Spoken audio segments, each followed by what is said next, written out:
할렐루야. 지난 시간에는 우리가 8절까지 욥기서를 상고했습니다. 욥기서 1장 오늘 이제 읽은 부분을 보면은 욥의 신앙이 어떠한지 참 대단하지 않습니까? 우선 표면적인 의미만 나타난 것을 봐도 오늘 갑자기 그 생각을 했어요. 이제 저녁 때 말씀을 준비하면서 내가 욥과 같은 자리에 딱 앉았다면은 과연 욥처럼 이렇게 진심으로 하나님 앞에 주신 자도 여호와시오 취하신 자도 여호와시니 하나님의 이름이 찬송받을 길이다 고백하면서 하나님께 찬양을 드릴 수가 있을까? 이거 참 심각한 문제죠, 그렇죠? 이 욥의 신앙이 얼마나 대단한 것인지, 그러니까 하나님께서도 욥을 자랑스럽게 생각해. 에스겔서 14장을 가면 그런 말씀이 있습니다. 지금 이 유대 땅에 노아, 다니엘, 욥 이 세 사람이 있을지라도 그들이 아무리 너희들을 위해서 기도한다 할지라도 그들 세 사람만 자기의 의로 구원받을 것이다. 그렇게 말씀합니다. 그러니까 그 얼마나 대단한 욥이에요, 그렇죠? 노아, 다니엘, 욥 이 세 사람을 딱 들어서 하나님께서 에스겔 선지자를 통해 가지고 유대인들한테 공포를 책망하시는 겁니다. 지금 여기에 노아, 다니엘, 욥 있다면은 그들만 자기 의로 구원받는 것이지 그들이 기도한다고 해서 되어질 일들이 아니라 너무나 폐역하다 그거죠. 그럴 정도로 하나님께서 욥을 인정을 하시는 거예요. 우선 그냥 몰라도 이렇게만 봐도 대단한 거예요. 우리는 그냥 조금만 고통스럽고 어렵고 힘들면은 뭐가 어쩌고 저쩌고 그냥 온갖 이유와 토를 달면서 하나님 앞에 그냥 은근히 따지기도 하고 말을 안 해도 속으로 참 낙심도 하고 원망도 하고 불평도 하고 그러는 것이 우리들의 모습이거든요. 그런데 욥을 보면은 정말 기가 막힌 거예요. 다음 장 가면 이보다 더 하죠. 그런데도 전혀 미동치 않은 하나님에 대한 신앙은 흔들리지 않는 겁니다. 그러니까 욥의 신앙은 근본이 뭐냐면 하나님은 절대 선이시다 이겁니다. 하나님이 그 어떠한 것을 하신다 할지라도 하나님이 주권자시니까. 그렇죠? 어떠한 일을 한다 하실지라도 하나님은 절대 선이다 이겁니다. 그래서 우리가 지금 요한 1서를 참고하면서 그걸 깨닫고 있는 중이잖아요. 그죠? 하나님은 아예 그냥 태초부터 우리에게 사랑으로 임하고 계시는 거예요. 그냥 사랑을 베풀기 위해서 모든 것을 역사를 하시는 거예요. 그러니까 하나님을 알고 하나님을 더 깊이 체험하고 하나님의 말씀을 통해서 하나님의 나라가 열려지면 열려질수록 뭘 깨달아요? 하나님은 사랑이시라는 걸 깨닫는 거예요. 다시 말하면 욥처럼 하나님은 그냥 절대 선이다. 아주 절대 선이에요. 그러니까 환난 날에 죽이는 자 앞에서도 그것이 하나님께서는 내게 베푸신 절대 선이라는 걸 딱 믿을 수가 있는 것이죠. 그렇지 않습니까? 안 그러면은 육신의 목숨을 구걸하여 구차히 그냥 구걸하거나 위기를 모면해서 그냥 살짝 거짓말하면서 그런 것이 뻔하거든요. 근데 하나님이 절대 선이라는 것을 믿지 않으면 죽이는 자들 앞에서 당당할 수가 없게 되는 겁니다. 믿음 다 팔아먹게 되어지는 거죠. 근데 욥의 믿음이 지금 그거예요. 하나님은 절대 선이시다. 어떠한 환경이 내게 다가온다 할지라도 어떠한 일이 우리 앞에 그냥 갑작스럽게 이런 일이 벌어진다 할지라도 하나님은 절대 선이시다 이겁니다. 이거 우리 아주 유념하고 있어야 할 아주 근본적인 신앙의 가장 근본인 거예요. 하나님이 누구시냐? 하나님은 절대 선이시다. 그러면 온 세상 만물의 주권자가 되신다. 지금 이제 말씀을 대충 읽어봐서 알겠지만 하나님의 허용하심이 없이는 우리의 머리카락 한 올도 건드리지 못한다는 겁니다. 그렇지 않습니까? 하나님이 그냥 그의 재산과 또는 그의 가족들, 아들들에 대해서 자녀들에 대해서 하나님 허용하신 범위 안에서만 역사해요. 그러니까 하나님의 주권, 하나님의 절대적인 그런 이 섭리가 있지 않으면 우리에게 아무 일도 일어날 수가 없다는 것을 믿어야 되는 거예요. 그렇다면 그렇게 다가오는 모든 것에 대해서 하나님의 깊고 오묘하신 하나님의 섭리, 하나님의 사랑이 그에 다 깔려있다는 것을 우리가 믿어야 되는 겁니다. 그러지 않으면 욥처럼 이렇게 고백을 할 수가 절대 없는 거예요. 우선은 그것이 가장 중요한 것이고, 이제 그러면서 9절 사단이 여호와께 내다봐야 가로되 욥이 어찌 까닭 없이 하나님을 경외하리이까. 우선 사탄이라는 것을 우리가 다시 한번 정리를 하고 가요. 사탄이 하나님 앞에 설 수는 없어요. 그러면 여기서 사탄이 이렇게 하나님 앞에 서가지고 하나님과 협의를 하고 하나님을 격동시켜서 하나님의 백성들을 갖다가 올무에 걸고 이것이 그냥 하나님 나라에서 이렇게 이루어지는 일이냐? 그건 아니다 이거예요. 우리가 이미 이제 6절에서 상고를 했죠. 6절에 하루라는 것은 하나님 나라에는 하루라는 것이 존재하지 않아요. 영원한 현재라는 말씀이에요.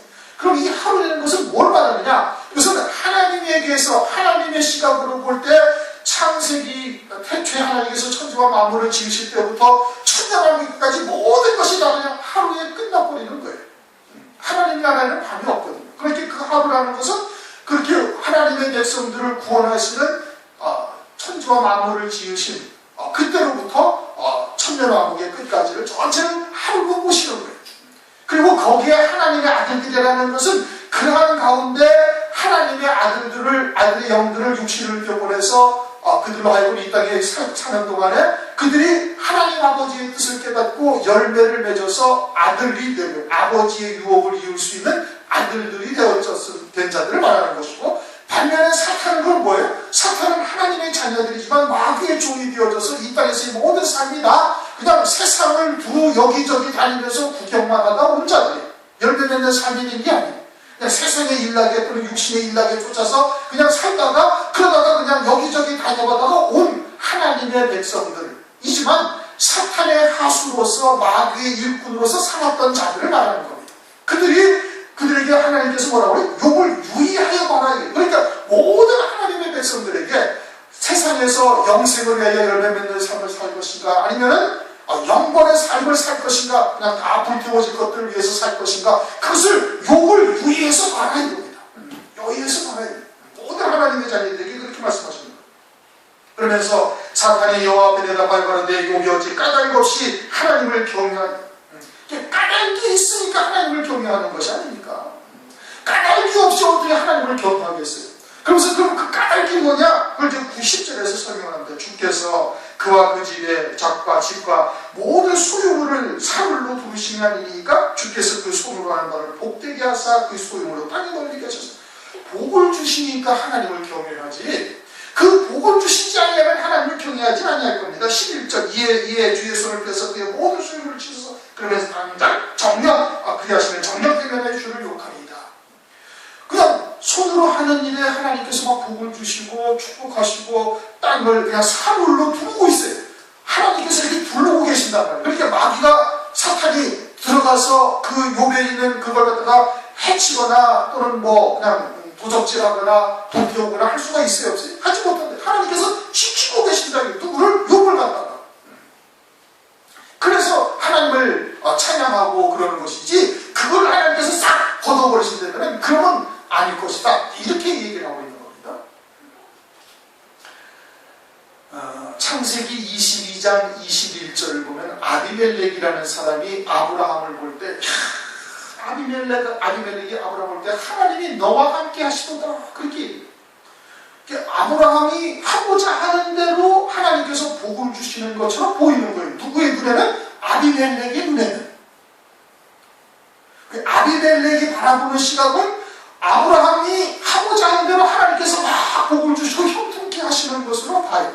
그러나 실상은 뭐예요? 실상은 아브라함이 하나님의 말씀을 쫓아 본토 친척 아비집을 떠났기 때문에 하나님께서 은혜를 베푸시는 거예요. 다시 설명을 드리면은, 아브라함의 중심이 하나님과 하나가 되어져 있기 때문에 하나님께서 그를 보호하실 뿐이에요. 은혜를 베푸시는 거예요. 아브라함이 하고자 하는 대로 하나님께서 복을 주시는 것이 아니다 이거예요. 그러니까 아비멜렉이 바라보는 시각과 아브라함이 갖고 있는 신앙은 전혀 다른 거예요. 여기서도 마찬가지로 사탄, 즉 이 육에 속한 자, 마귀의 종이 된 자, 마귀의 하수인이 된 자들의 시각은 세상에 있는 것에 복을 주시니까 하나님께서 복을 주시니까 하나님을 경외하고 하나님을 찬양하는 것이지, 세상에 있는 것을 싹 걷어가 버리면 그 사람이 하나님을 찬양하고 하나님을 경외하며 하나님을 사랑할 수가 없다, 이런 뜻이거든요. 그럼 오늘날 육에 속한 자들의 신앙이 그런 겁니다. 만약에 우리에게 하나님께서 하고자 하는 일에 형통케 하시고 복을 주시고 막 그래서 하나님을 찬양하고 그것을 싹 걷어가시면 그냥 하나님을 원망하고 불평하고 그렇게 한다면 지금 그것은 마귀의 하수인처럼 사단처럼 이 땅에서 두루두라 여기저기 구경하고 다니다가 나중에 육신의 장막을 벗고 하늘나라에 가는 자가 되는 겁니다. 무슨 얘기인지 이해가 되세요? 열왕기하 6장을 보면은 엘리사가 게하시하고 있는데 막 아람 군대가 막 그냥 사방으로 뺑 둘러쌌어요. 그래가지고 게하시가 한 시간에 잠다시면서 큰일 났습니다. 선지자님 주님, 그냥 아람 군대가 우리를 뺑 둘러싸가지고 이런 뭐 그냥 꼼짝없이 죽게 되었나이다. 포로로 잡혀가고 이제 곤욕을 치게 되었나이다. 그런데 엘리사가 뭐라 그래? 너 눈을 떠서 봐라. 하나님의 불말과 불병거가 우리를 언제나 두르고 있다. 이렇게 말씀을 성경에서 말씀을 하고 있어요. 게하시의 눈에는 그게 보이지 아니하는 거예요. 그래, 하나님께서 엘리사를 갖다가 불말과 불병거로 치시고 있는 거예요. 하나님이 쓰시는 도구가 되어 있는 엘리사였기 때문에 그러는 거예요. 엘리사가 충성하고 엘리사가 헌신하니까 하나님께서 불말과 불병거로 지키시는 것이 아니고, 엘리사가 하나님의 지팡이가 되어져 있으니까, 하나님의 쓰시는 도구가 되어져 있으니까 하나님께서 불말과 불병거로 그를 갖다가 뺑 둘러서 지키고 계신다 이겁니다.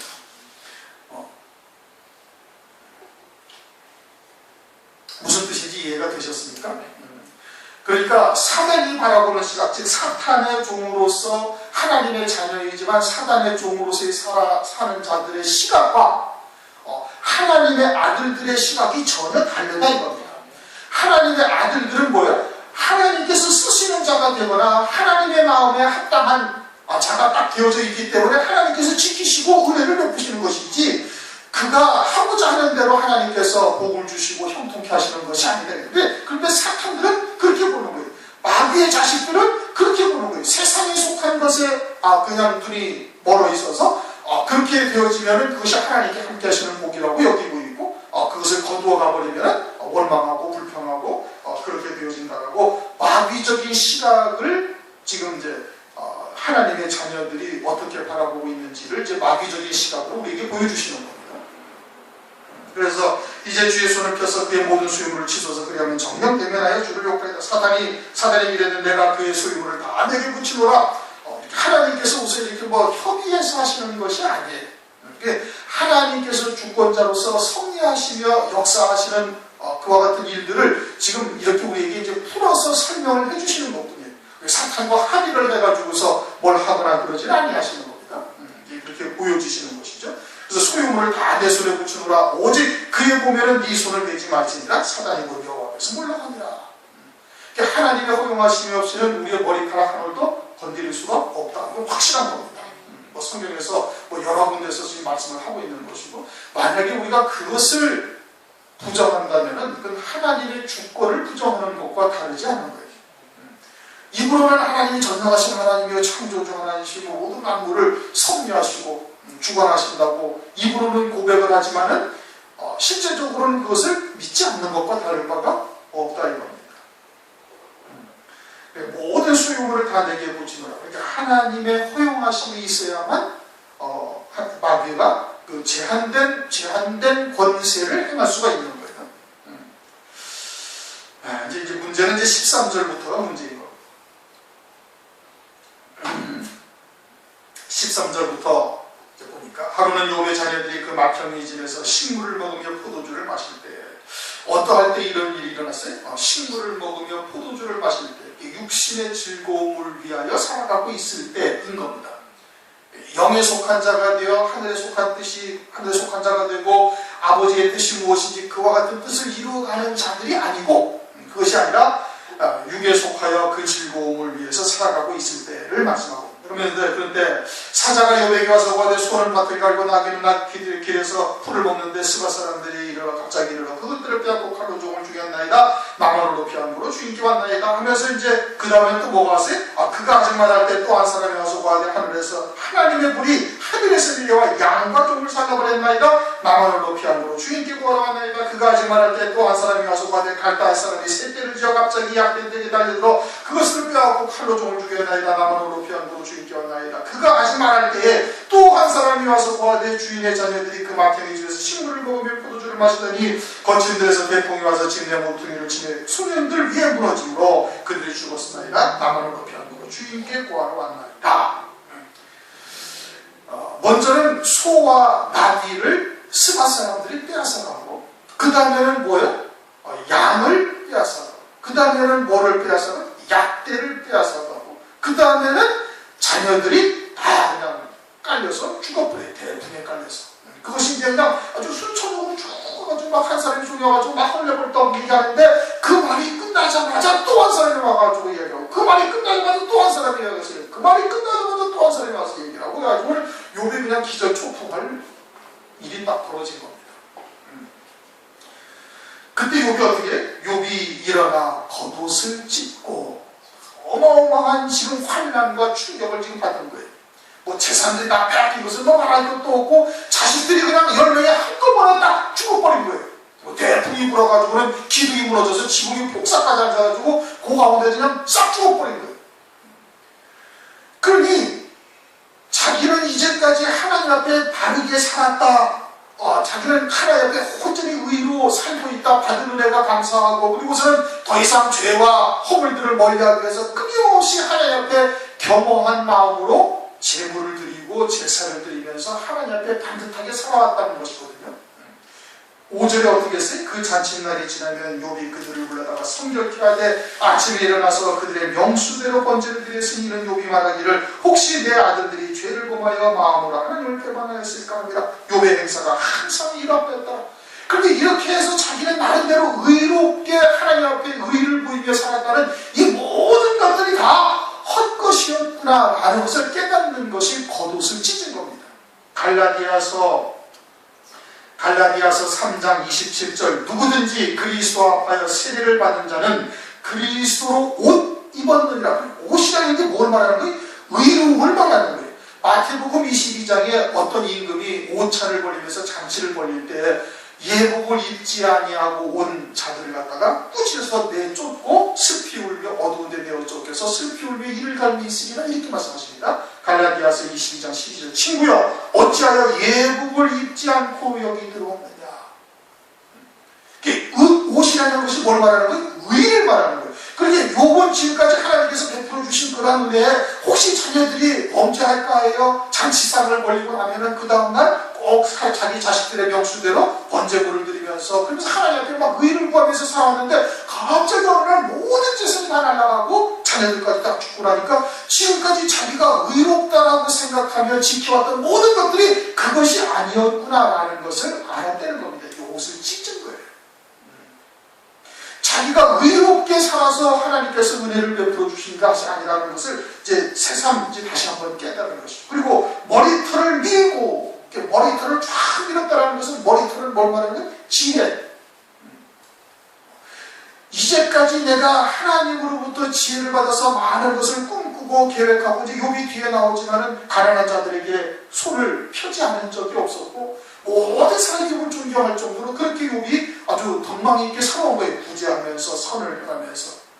그러면서 하나님의 뜻을 이루어가고 있다고 생각했던 그 모든 지혜와 지식이 아무것도 아니었구나 라는 것을 지금 욥이 알았다, 이 뜻인 겁니다. 그리고 또 어떻게 했어요? 땅에 엎드려 경배하며. 전도서 6장 2절을 보면 하나님은 하늘에 계시고 인생들은 어디에 있어요? 땅에 있다. 5장 전도서 5장 2절, 하나님은 하늘에 계시고 너는 땅에 있음이니라. 그런즉 마땅히 말을 적게 할 것이다. 하나님의 뜻은 하늘과 같고, 우리들의 생각이나 우리들의 지혜로 따라왔던 그 모든 것들은 다 땅에 있는 것이다. 이사야서 55장에도 말씀하고 있지 않습니까? 하나님은 하늘에 계시고 너희들은 땅에 계시고, 하나님의 뜻은 하늘과 같고 너희들은 땅에 있으니 너희들의 생각으로 하나님의 뜻을 알 수가 없다 이겁니다. 그러니까 땅에 바짝 엎드려라는 것은 내가 이제까지 하고자 했던 모든 일이나 또는 내가 하려 했던 모든 의가 다 아무것도 아니오니 아버지의 뜻이 하늘에서 뜻이 이룬 것처럼 땅에서도 이루어지다라고 겸손히 하나님 앞에 딱 엎드려버린 거예요. 그게 욥의 신앙인 겁니다. 그러면서 21절, 내가 못해서 적신으로 나서 얹어 또한 적신으로 돌아가오죠. 빈손으로 왔다 빈손으로 돌아간다. 뭐 이건 디모데전서에서도 말씀을 하고 있고, 뭐 성경 여러 곳에서 말씀을 하고 있는 겁니다. 이거 다 알아요. 아는데 이것을 신앙으로 가지고 있기가 쉽지가 않은 겁니다. 빈손으로 왔다 빈손으로 간다는 거 모르는 사람 아무도 없어요. 예수를 안 믿는 선조들도 다 알았어요. 다 알았어요. 모르는 거 아니거든요. 그런데 그러한 신앙을 가지고 있는 사람이 믿음으로 가지고 있는 것이 별로 없다 이겁니다. 그러면서 또 뭐라고 해요? 주신 자도 여호와시요. 주신 분이 여호와라는 것은 우리도 고백을 잘해요. 잘하는데 정말 주신 분이 하나님이시라면 취하여 가셨을지라도 하나님을 찬양을 할 수가 있어야 주신 분도 여호와시고 내게 있는 모든 것도 다 하나님의 것이라는 것을 고백하는 믿음으로 살고 있는 자가 되는 겁니다. 그런데 취하여 가셨을 때는 그 취하신 분도 하나님이시고 그 하나님의 기쁘신 섭리 가운데 이루어진 것이라는 것을 마음으로 받아들이기가 쉽지가 아니한 겁니다. 그러니까 주신 분도 하나님이라는 것을 믿고 있지 않는 거예요. 말을 하는데 내 힘, 내 능력 혹은 내 것으로 가지고 있기 때문에 이런 고백을 하기가 어렵다 이겁니다. 근데 욥은 완전히 하늘에 속한 자인 거예요. 세상에 속한 자하고 육에 속한 자라면 이렇게 흔쾌히 고백을 하기가 쉽지가 않은 겁니다. 그러니까 이러한 고백을 보면서 우리의 신앙이 과연 어떠한지 지금 하나님께서 우리를 살펴보게 하시는 것이죠. 그러면서 이 모든 일에 욥이 범죄하지 아니하고 하나님을 향하여 어리석게 원망하지 아니하니라.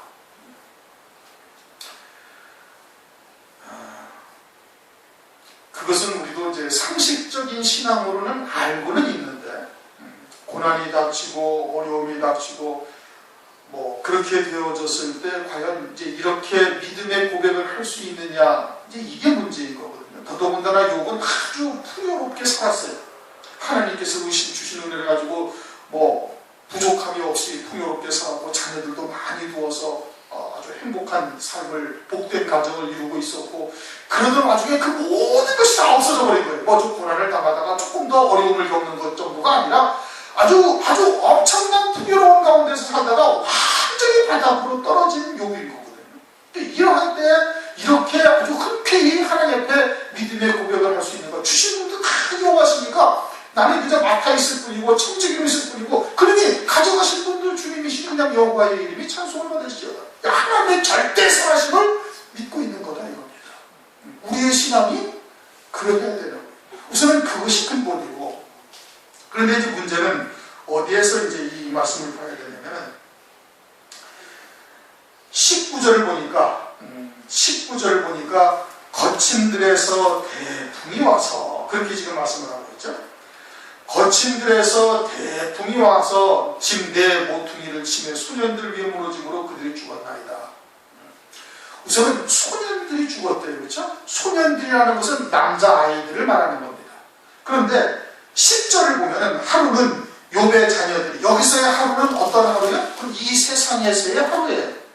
5절에 6절에서의 하루는 하나님의 시각에서 영원한 세계 가운데 하나님의 백성들을 구원하시기 위한 시작과 끝이 하루인 것이고 지금 13절의 하루는 이제 욥의 자녀들의 하루를 말하는 거예요. 이 세상에서의 하루를 말하는 것이죠. 그런데 거기서는 욥의 뭐라고 그래? 자녀들이, 아들과 딸들이 분명히 그렇게 말씀하셨잖아요. 그렇죠? 그런데 19절에는 뭐라고 하세요? 소년들이다 이게. 그럼 이걸 뭘 말하는 거예요? 아들의 영으로 보내심을 받았던 자들이다. 이 뜻인 겁니다. 아들의 영으로 보내심을. 여기서도 자녀들이 다 죽은 거예요. 실제는 자녀들이 다 죽은 거예요. 그런데 아들의 영들의 육신을 입혀 이 땅에 보내심을 받았는데 그들이 다 죽었음을 말하는 것이고 거친들에서 대풍이 와가지고 그랬다. 거친들에서 대풍이라는 것은 뭘 말하는가? 요한계시록 6장 13절을 보면은 하늘의 별들이 무화과 나무가 대풍에 흔들려 선 과실이 떨어지는 것 같이 땅에 떨어지며 하면서 하나님의 종들이 환난 날에 그냥 대풍에 그냥 다 무화과 나무에 선 과실이 떨어지는 것처럼 떨어질 것을 말씀하라고 했어요. 그러니까 환난을 뭐로 말씀하시는 거예요? 대풍, 맞아, 그냥 폭풍 같은 큰 바람을 환난을 이제 그렇게 표현하고 있는 것이죠. 그러면서 대풍이 와서 내 집 모퉁이를 쳐버렸어요. 그래가지고 어마어마한 바람이 와서 내 집 모퉁이를 쳤다. 집 내 모퉁이를 치는 것은 요한계시록 7장 1절을 보면 땅에 사방의 바람, 사방이라는 것은 뭐예요? 동서남북을 말하는 것이죠. 네 곳을 말하는 거예요. 사방의 바람을 붙잡아 바람으로 하여금 땅에나 바다에나 각종 나무에나 불지 못하게 하더라 하는 것은 이제 14만 4천의 종들에게 하나님께서 인을 치실 때까지 바람을, 사방의 바람을 불지 못하게 하시더라. 이제 그런 뜻이거든요. 그런데 그 바람이 불면 어떻게 되는 거예요? 그럼 환란의 바람이 부는 거예요. 그래서 내 사방에서 환란의 바람이 불기 시작해가지고 진 내 모퉁이를 딱 쳐버린 거예요. 그래가지고 소년들이 죽었다. 하나님의 아들들의 영에 육신을 입혀 보낸 자들이 죽었다. 이 뜻인 겁니다. 그러므로 지금 이것은 뭘 말하는 거예요? 환란의 때 하나님의 자녀들이 음료교회화 되어져가지고 영적으로 멸망당해 죽게 되어질 것을 지금 말씀을 하고 있는 겁니다. 그것을 말씀을 하시는데 그들이 어떠하다 그러하니까 18절 그가 아직 말할 때 또 한 사람이 와서 고하되 주인의 자녀들이 그 마탕의 집에서 식물을 먹으며 포도주를 마시다가 그러는 거예요. 육신의 즐거움을 취하며 살아가다가 환란날에 거친 데서 대풍이 일어나가지고 집 내 모퉁이를 치니까 그 집이 무너져가지고 그 소년들이 다 죽었습니다. 이렇게 말하는 겁니다. 마태복음 24장을 보면은 38절쯤에 그렇게 말씀하고 있죠. 노아의 때와 같다 말씀하시면서 먹고 마시고 시집가고 장가가고 있으면서 홍수가 나서 저희를 다 멸하기까지 깨닫지 못하더라. 그 뜻인 겁니다. 하나님의 자녀들인데 사탄이 땅에 여기저기 두루다니며 갔다 하면서 세상 구경이나 하고 육신의 일락을 쫓아서 누가복음 16장에 있는 호화로에 연락하던 부자처럼 이 땅에서 일생에 육신의 일락을 위해서 살다가 음부에 떨어지는 자들과 같은 자들이 되어진다면 그러면 그들은 환란날에 이처럼 멸망당하여 죽을 자들인 것을 우리에게 지금 계시를 해주는 거예요. 그런데 그들이 어디서부터 시작을 하냐면 이렇게 하나님의 자녀들이 멸망당하는 그것이 이제 나타나는데 제일 먼저 뭐가 빼앗기고 또 죽임을 당해? 뭐가 빼앗겨요? 스가 사람들에 의해서 소와 나귀를 빼앗아가요. 그렇죠? 소와 나귀를 빼앗아가고 그 다음에 뭘 뺏어가요? 양을 뺏어가고 그 다음에 뭘 뺏어가요? 약대를 뺏어가요. 그렇게 되어지면 환란날에 이처럼 죽임받는다, 멸망당한다 이겁니다. 마귀한테 경배하다가 징수표를 받고 살다가 그러다가 영원한 멸망에 처해지게 되어질 것을 말씀을 하고 있는 겁니다. 그럼 제일 먼저 뭐라고요? 소와 나귀. 소와 나귀는 이사야서 1장 3절을 보면 소는 임자를 알고 나귀는 주인의 구유를 알걸만은 유대인들은 하나님이 누구신지를 모른다. 하나님이 누구신지를 모르는 거예요. 주 하나님을 알라. 에베소서 1장 17절 말씀에도 그러지 않습니까? 지혜와 계시의 영을 받아서 하나님을 알라는 거예요. 그래서 마음의 눈이 밝아져서 그의 부르심의 소망이 무엇이고 이러면서 쭉 말씀하고 있으니까 하나님이 누구신지를 알아야 됩니다. 하나님의 뜻이 무엇인지를 알아야 되는데 하나님의 뜻이 무엇인지는 전혀 알아보지 않아요. 주를 위한 삶, 하나님을 깨닫고 하나님의 사랑을 알게 되어지면 하나님을 위한 삶이 되는 거예요. 고린도후서 5장 5절에도 말씀하고 있잖아요. 그리스도께서 너희를 위해 대신 죽으신 것은 이제 너희는 너희 자신을 위해서 살려고 하는 것이 아니라 이제는 너희를 위해 대신 죽으신 그리스도를 위하여 살게 하려 하십니다. 그렇게 말씀을 하고 있어요. 주를 위해서 살아가는 겁니다. 그래서 소도 주인을 알고 나귀도 임자는 아는데 유대인들은 하나님이 누구신지를 모르는 거예요. 그렇다고 성전에 가서 제사를 안 드립니까? 모세오경이 없습니까? 선지서가 없습니까? 다 있어요. 다 있는데도 하나님이 누구신지를 제대로 깨닫지를 못하고 있다 이겁니다. 그렇게 되면 어떻게 돼? 거기서부터 시작이 되어지는 거예요. 그리고서는 소는 잠언서 14장 4절 소가 없으면 구유는 깨끗하려니와 소의 힘으로 얻는 것이 많으니라. 소는 충성하고 헌신하는 것에 영적인 의미를 두고 계시는 겁니다. 소라는 것이.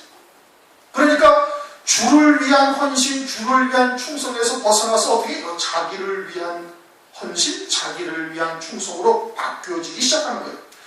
하나님의 영에, 아들의 영에 육신을 이 땅에 보내서 하나님의 자녀들로 영생을 위하여 살도록 이 땅에 보내셨는데 그들이 망하는 것이 환란 때, 특히 환란 때 거친들의 대풍이 일어나가지고 그 대풍에 그냥 그냥 폭삭 다 소년들이 죽게 되어지는 이유가 어디서부터 시작하느냐? 소와 나귀를 빼앗기는 것부터 시작하는 거예요. 하나님이 누구신지, 주가 누구신지를 알아야 되는데 그거를 깨닫지 못해서 주를 위해서 살아야 할 삶을, 주를 위해서 헌신해야 하고 충성해야 할 삶을 자기를 위해서 살고 자기를 위해서 신앙을 가지는 자들로 바꿔버리는 거예요. 소와 나귀를 빼앗아버리는 겁니다. 누가? 스바 사람들, 악한 원수 마귀가 그렇게 빼앗아가 버리는 거예요.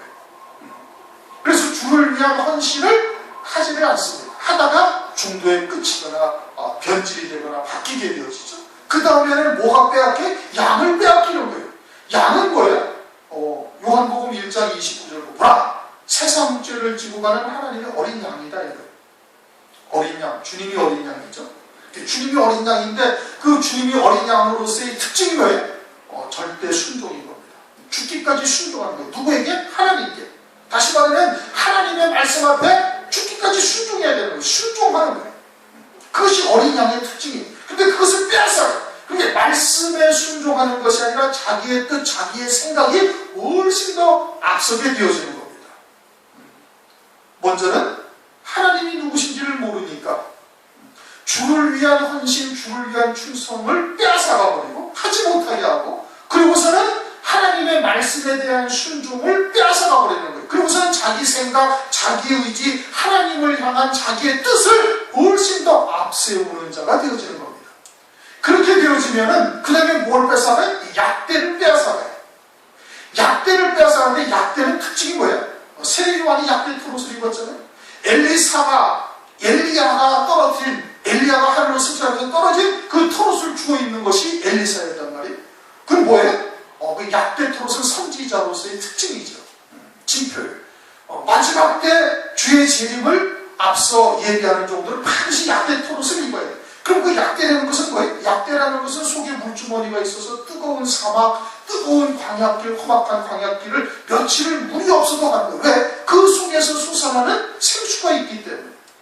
그리고 환난이 또는 고난이, 그것이 우리로 하여금 더욱 복되게 하시는 하나님의 역사라는 것. 더더군다나 적그리스도 환난이 어린 양이 아니며 그리스도의 신부로 세우시는, 즉 예수의 증거와 하나님의 말씀을 인하여 목배임 받게 하셔서 그리스도와 같은 자리에까지 이르게 하시는 하나님의 은혜라는 것을 깨닫고 있으면, 그걸 믿고 있으면, 그 말씀이 우리에게 생명이 되어져 있으면 환난 가운데서도 두려워하지 않으려고 능히 이겨나갈 수 있는 자가 된다는 거예요. 그리고 그와 같은 광야와 같은 뜨거운, 그냥 떼약볕 같은 뜨거운 가운데서도 어떻게 생수가 솟아나서 그 과정을 이겨나가게 하신다 이겁니다. 그것이 약대죠. 그와 같은 것을 다 빼앗아 버리는 거예요. 누가? 마귀가. 더더군다나 그렇게 해서 갈대아 사람들이 몇 대가 왔다고요? 세 대가 왔다 이게. 세 대가 와가지고 그걸 빼앗아 가는데, 그 갈대아 사람들은 어떤 나라예요? 바벨론 나라예요. 구약에서 그것이 바벨론이에요. 장차는 그와 같은 자들에 의해서 음녀바벨성, 큰성 바벨론, 음녀교회에 의해가지고 그와 같이 한 때, 두 때, 반 때, 즉 세 번의 때가 있단 말씀이에요. 다니엘서 12장 7절. 뭔 얘기하는지 이해가 되시죠? 다니엘서 12장 7절에 성도들의 권세가 어떻게 깨어져요? 한 때, 두 때, 반 때를 지나서 성도들의 권세가 다 깨어지기까지니 라고 말씀을 하고 있어요. 그러니까 한 때, 두 때, 반 때, 세 번의 때가 있단 말이에요. 갈대아 사람들이 그 세 번의 하나님의 자녀들을 갖다가 핍박하고 막 협박하고 때로는 미혹하고 그래가지고 아들의 영의 육신을 입혀보내온 하나님의 자녀들로 짐승을 경배하고 짐승표를 받게 하는 거예요. 약대를 빼앗아 버리니까 환난을 이길 수가 없죠. 순교하는 자들을 말하는 것이 아닙니다. 순교하는 자들을 말하는 것이 아니라 이제 하나님의 아들의 영의 육신을 입혀 이 땅에 보내심을 받았는데, 제일 먼저는 소와 나귀를 빼앗아버리고, 그 다음에는 양을 빼앗아버리고, 그 다음에는 뭘 빼앗아버려요? 갈대아 사람 세 대가 약대를 빼앗아버리는 거예요. 그렇게 되어지면 어떻게 된다? 그러지면 대풍에, 거친 들에서 나는 대풍에 네 기둥이 다 무너져가지고 그 안에 소년들이 먹고 마시고 있다가 그냥 그대로 폭삭 주저앉아서 다 죽게 되어진다, 이 뜻인 겁니다. 무슨 말씀인지 이해가 되십니까? 그리고 욥과 같은 신앙은 환난 가운데 능히 승리하는 자가 되어질 것을 우리에게 계시해 주는 겁니다. 표면적으로는 욥이 신앙이 하나님의 이 절대 선하심을 믿고 있는 것이, 그리고는 하늘에 속한 자로서만 살고 있는 거예요. 그러니까 주신 것도 다 하나님이시고 취하신 분도 하나님이시니까 하나님의 이름이 찬송을 받을지어다 이렇게 고백을 하고 있어요. 그런데 그 말씀의 이면에는 무엇을 담고 있어요? 환난 날에 이와 같은 어떠한 신앙이 환난의 그런 거친 들에서 들어오는 태풍에 무너진 집에서 죽게 되어질 것인가를 우리에게 설명을 해주시는 겁니다. 어디서부터 시작해? 소와 나귀부터 시작을 해가지고 양을 빼앗아 버리고 약대를 빼앗아 버려가지고 결국은 그 집이 무너져서 죽게 되어져서 영원한 멸망에 처해지게 되어질 것을 우리에게 영적으로 계시를 해주고 있는 겁니다. 오늘은 욥기서 1장 9절부터 22절까지의 말씀을 상고했습니다. 우리가 말은 쉽게 욥의 신앙을 우리가 본받자 그렇게 이야기를 하지만 사실은 참 욥의 신앙이 대단한 신앙인 겁니다. 우리도 그와 같은 믿음에 이르러서 또 이제 여기에서 계시하는 바가 그런 환난을 통해서 이루실 구원을 우리에게 알려주시는 것이고 어떠한 신앙들이 환난 날에 멸망당하게 되어지는지를 또한 영적으로 우리에게 계시를 해주는 것이 그런 것을 우리가 잘 보고 우리의 믿음이 더욱더 돈독해지고 깨어있어서 남자답게 강건하여지시기를 주의로 다시 한번 축원합니다. 동서로